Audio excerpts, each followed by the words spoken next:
Now, Gus McLaughlin is a retired Major General who has served as a UN peacekeeper in southern Lebanon, and he joins us now from Sydney.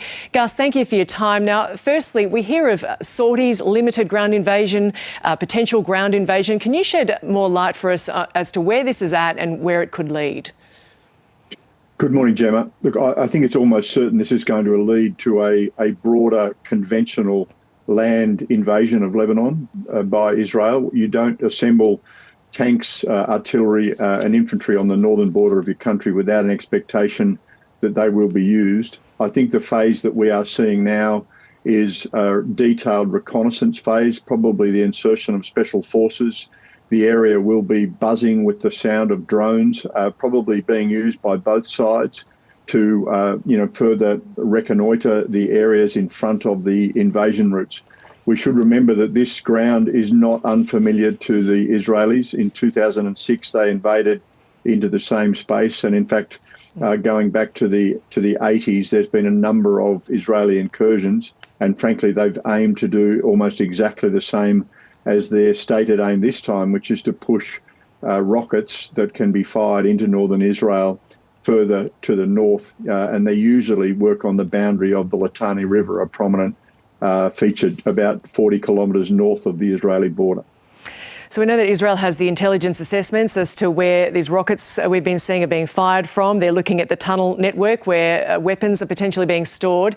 Given your work in the region there, what insights does that give you as to what the fighting could look like? Yeah, this is very tough terrain to fight in, Gemma. In fact, the Australian Army in World War II in about 1941, 18,000 Australian troops were caught up in exactly this area fighting the Vichy French, and the Australian troops were fought to a standstill. It's very easy ground to defend and very difficult ground to attack. That said, as you mentioned, the Israelis have incredible intelligence of this area. They will have been surveilling this area with drones, with satellite imagery, and probably with special forces covert patrols for months now. They also, I believe, have a very well-developed intelligence network in Lebanon.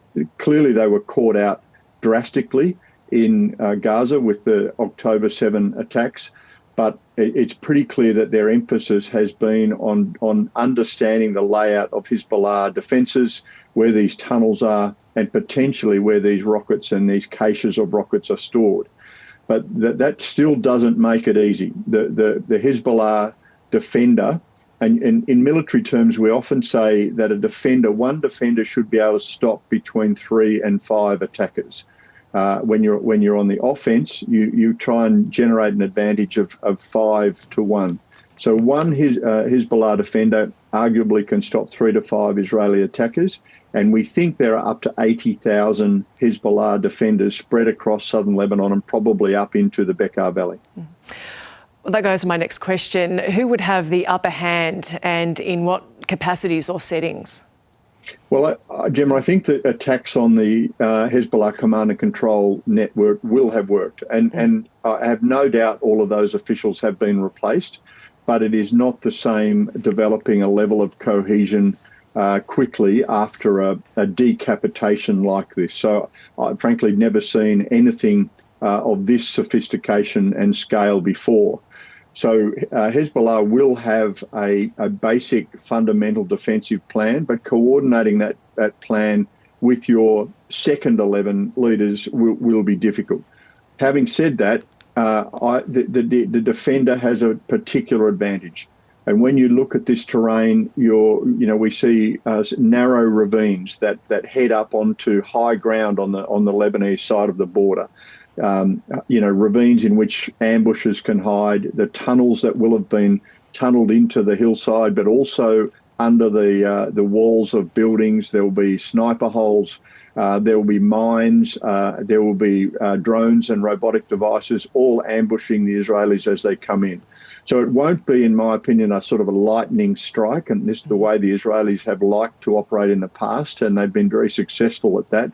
But in this case, I think it will be a grind where they use artillery and air power to suppress the area in front of their advancing troops. Now, that is bad news for the people who have lived in this region, because we will see again a lot of homes destroyed, a lot of infrastructure destroyed as the Israelis advance to the north.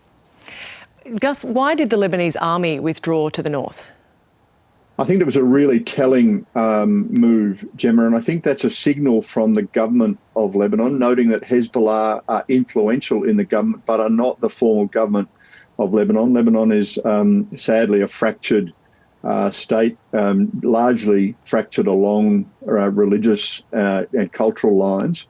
And I think the signal from the Lebanese army and the Lebanese government is, we are not fighting you. It is Hezbollah that's fighting you. Now, I think the Israelis are walking a very fine line. It's clear Netanyahu is trying to keep the Lebanese population on side with his messaging and the clear warnings of bombing strikes.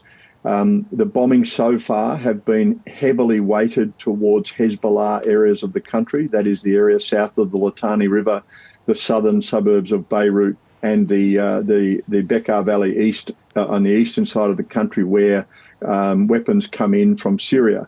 But it will not have it will have still impacted the remaining people of Lebanon. But in this case, I think there's a clear signal from the government of Lebanon that this is not a fight between Lebanon and Israel. It is a fight between Israel and Hezbollah. And would a ground invasion trigger a red line with Iran?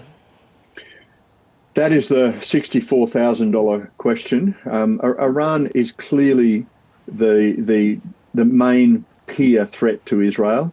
Hezbollah are a de facto force, a dangerous one. They are probably the largest non-state force that we have on the planet. But the real challenge for Israel is Iran. Now, I think America's actions in this conflict, which we haven't talked much about, are geared towards keeping Iran from escalating the conflict.